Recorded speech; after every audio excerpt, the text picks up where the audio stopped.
ఇప్పుడు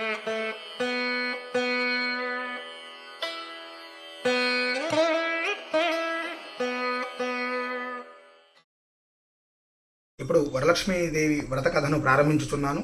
స్త్రీలందరూ కూడా చేతిలో కుడి చేతి అరచేతిలో అక్షతలు పట్టుకుని భక్తి శ్రద్ధలతో వినుడు. అత వ్రత కథ ప్రారంభ. సూత మహాముని సౌనకాది మొదలగు మహర్షులను జూర్చిట్లనియే. ఓ మునివర్యులారా, స్త్రీలకు సర్వ సౌభాగ్యములు కలుగునట్టే ఒక వ్రతము కలదు. ఈ వ్రతం గూర్చి పరమేశ్వరుడు పార్వతీదేవికి చెప్పెను. దానిని చెప్పేదను వినుడు అని చెప్పి చెప్పసాగారు. కైలాస పార్వతమున వజ్రవైఢూర్యాది మణిగణ ఖచ్చితమగు సింహాసనంబునందున పరమేశ్వరుడు ఆ యొక్క సింహాసనం పైన కూర్చుని ఉండగా పార్వతీదేవి పరమేశ్వరునికి నమస్కరించి, దేవా, లోకంబున స్త్రీలు ఏ వ్రతం అయితే నోచితే సర్వ సౌభాగ్యాలు ప్రాప్తిస్తాయో, పుత్ర పౌత్రాదులను కలిగి సుఖజీవనాన్ని పొందుదురో అట్టి వ్రతంబును నాకు సెలవివ్వవలసిందిగా కోరుతున్నానని చెప్పి పార్వతీదేవి పరమేశ్వరుని కోరెను. నవ్వినటువంటి పరమేశ్వరుడు ఈ ప్రకారంగా చెబుతూ ఉన్నాడు.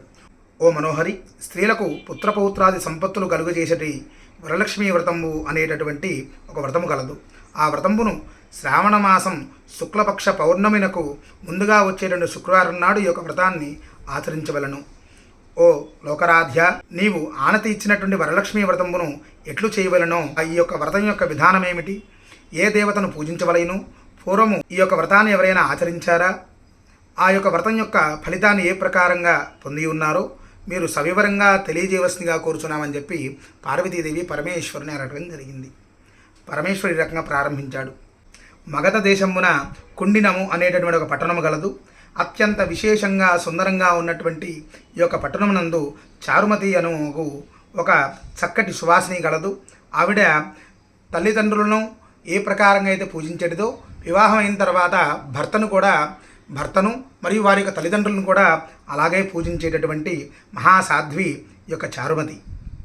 ఎవరి తరపున బంధువులు వచ్చినను తాను అతిథి దేవోభవ అనేటువంటి విధంగా తను ఆ యొక్క అతిథుల్ని సత్కరిస్తూ చాలా మాట మంచి అనేటువంటి విధంగా అందరినీ ప్రేమతో పలకరిస్తూ వచ్చినటువంటి అతిథుల్ని ఎంతో ప్రేమగా చూస్తూ ఉండేటటువంటిది ఈ యొక్క చారుమతీదేవి.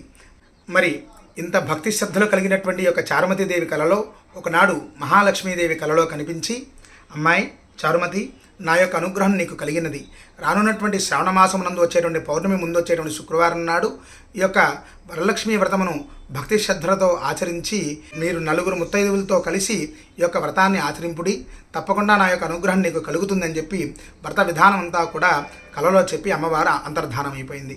ఇది తెలిసినటువంటి చారుమతీదేవి వెంటనే అందరి ఇళ్లకు వెళ్ళి, అమ్మా, రానున్నటువంటి శ్రావణమాస పౌర్ణమి నాడు ముందొచ్చేటటువంటి శుక్రవారం నాడు ఈ యొక్క వరలక్ష్మీ వ్రతాన్ని నేను ఆచరించుచున్నాను, నాతో పాటు మీరందరూ కూడా ఆచరించండి, మీరందరూ కూడా లక్ష్మీదేవి యొక్క అనుగ్రహాన్ని పొందండి అని చెప్పి ప్రతి ఒక్కరిని కూడా ఇంటికి వెళ్ళి పేరు పేరున పిలుచుకుని వచ్చిందన్నమాట చారుమతి.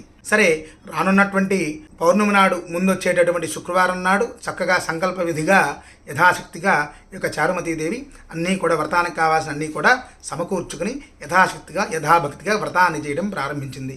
ముందుగా వ్రతం చేసే విధానం ఎలా అంటే కనుక, ముందుగా ఈ వ్రతం చేసేటువంటి చోట గోమయంతో కానీ గోమూత్రంతో కానీ పసుపు నీళ్ళతో కానీ స్థలశుద్ధి చేసుకుని దాని మీద ఒక పీట ఏర్పాటు చేసుకుని పీట మీద శుభ్రంగా పసుపు రాసుకుని తెల్లటి బియ్య పిండితో ముగ్గు వేసుకుని అష్టదళ పద్మం వేసుకుని దాని మీద ఒక వస్త్రం పరుచుకుని దాని మీద తెల్లటి బియ్యం పూసుకుని ముందుగా ఆదిపూజ్యో గణాధిప గణపతిని ఆరాధించాలి. తర్వాత గౌరీదేవిని, తర్వాత కలశం పెట్టి వరలక్ష్మీదేవిని, తర్వాత వరలక్ష్మీ రూపికి అభిషేకం చేసి ఆవు పాలు, ఆవు పెరుగు, ఆవు నెయ్యి, తేనె, పంచదార ఐదురితో కూడా అభిషేకం చేసుకుని అలాగే ధూపదీప నివేదన పూర్తి చేసుకుని తోరమును ధరించి అలాగే ఆఖరిలో ఈ యొక్క కథను భక్తి శ్రద్ధలతో విని ఆ అక్షతలను ఎవరైతే శిరస్సును ధరిస్తారో అలాగే ఈ యొక్క కథను విన్న తర్వాత అమ్మవారికి ప్రీతికరమైనటువంటి ప్రధానమైనటువంటి 4 రకాలైనటువంటి ప్రసాదాలు ఏమిటయ్యా, నివేదనలు ఏమిటయ్యా అంటే కనుక గారెలు, పూర్ణాలు, చక్కెర పొంగలి మరియు పులిహోరతో అమ్మవారిని నివేదన చేసి తర్వాత ఒక పూట భోజనం చేసి, అంటే వ్రతం ఉదయం పూట చేసుకుంటాం కాబట్టి ఉదయం పూట వ్రతం పూర్తి చేసుకున్న తర్వాత భోజనం చేసి సాయంకాల సమయంలో ఉపవాసం అంటే వారి శరీరం నిలబడేటందుకు తగ్గ ఆహారం మాత్రమే స్వీకరించి ఎవరైతే భక్తి శ్రద్ధ యొక్క వ్రతాన్ని ఆచరిస్తారో అలాగే భర్తని దైవంగా భావించి వ్రతం పూర్తయిన తర్వాత ఆశీర్వచనాన్ని తీసుకుంటారో వారికి ఈ యొక్క వ్రత ఫలితం పూర్తిగా ప్రాప్తిస్తుందని చెప్పి లక్ష్మీదేవి కలలో చెప్పి అంతర్ధానం అయిపోయింది. సరే, ఇక వ్రతం చేద్దామని సంకల్పం చేశారు. ఈ ప్రకారంగా చారుమతీదేవి కూర్చుని వ్రతం చేసుకుంటారు. చేసుకుంటూ ఉంది. వారితో పాటు నలుగురు ముత్తైదులు కూడా చుట్టూ కూర్చుని పూజ చేసుకుంటూ ఉన్నారు. మరి ఆ సమయంలో పూజంతయు కూడా పూర్తయిన తర్వాత ఆత్మ ప్రదక్షిణ చేయడం ప్రారంభించింది ఈ యొక్క చారుమతి. మరియు వచ్చినటువంటి భక్తులందరూ కూడా ఆత్మ ప్రదక్షిణ చేయడం ప్రారంభించారు. అయితే ఆత్మ ప్రదక్షిణ అనగా 3 ప్రదక్షిణాలు చేయాలి, అంటే 3 ప్రదక్షిణాలు చేయాలి. ఈ ప్రకారంగా 3 ప్రదక్షిణాలు చేస్తూ ఉన్నటువంటి సమయంలో మొదటి ప్రదక్షిణం పూర్తయ్యేటువంటి సమయానికి, అంటే ఇప్పుడు ప్రాప్తించేవన్నీ కూడా చారుమతితో పాటు అందరికీ కూడా ప్రాప్తించాయి. ఆ స్త్రీలందరికీ కూడా కాలయందు గల్లు గల్లుమంటూ శబ్దం వచ్చేటటువంటి మువ్వలు ప్రాప్తించాయి, అంటే గజ్జలు ప్రాప్తించాయి. ఆ తర్వాత వారందరూ కూడా ఓహో, వరలక్ష్మీదేవి కటాక్షం వలన మనకి ఇవి ప్రాప్తించినవి కాబోలు అని చెప్పి ఆనందిస్తూ మరి యొక్క ప్రదక్షిణ చేయడం, అంటే 2వ ప్రదక్షిణ చేయడం ప్రారంభించారు. అలాగా 2వ ప్రదక్షిణ పూర్తి కాగానే చేతి నిండా కూడా ఏ ప్రకారంగా అయితే అమ్మవారికి ఎన్ని రకాలైనటువంటి ఆభరణాలు ఉంటాయో దగద్దగాయమానంగా మెరుస్తున్నటువంటి ఆభరణాలన్నీ కూడా 2వ ప్రదక్షిణం పూర్తయ్యేసరికి నవరత్న ఖచ్చితమైనటువంటి కంకణములు మొదలగు ఆభరణాలన్నీ కూడా ప్రాప్తించాయి. ఇంకా స్త్రీలకు ఇవన్నీ ఉంటే ఎంత ఆనందం ప్రాప్తిస్తుందో ఒక్కసారి ఆలోచించండి. ఇవన్నీ కూడా 2వ ప్రదక్షిణం పూర్తి చేసిన తర్వాత ప్రాప్తించాయి. ఇక 3వ ప్రదక్షిణం పూర్తి గావించేసరికి వారి యొక్క స్త్రీలందరూ కూడా సర్వభూషణాలంకృతమైనటువంటి వారు ఉన్నారు. అలాగే ఆ స్త్రీలు గృహంబులెల్లా, అంటే వాళ్ళ అందరి ఇళ్లలోకెల్లా సువర్ణం ప్రతి ఒక్క అణువు కూడా బంగారుమయంగా కూడా మారిపోయింది. అలాగే వారు మనం పాడి పంట పశుపక్షాదులు సరైనటువంటి ఐశ్వర్యం అని చెప్పి మనం అనుకుంటూ ఉంటాం. అలాగా వారి అందరి ఇళ్లలోనూ కూడా పాడి ఇల్లంతా కూడా పాడి ఏర్పడ్డాయి. తర్వాత పశుపక్షాదులు ఏర్పడ్డాయి. అలాగే ఇల్లంతా కూడా బంగారుమయం అయిపోయింది.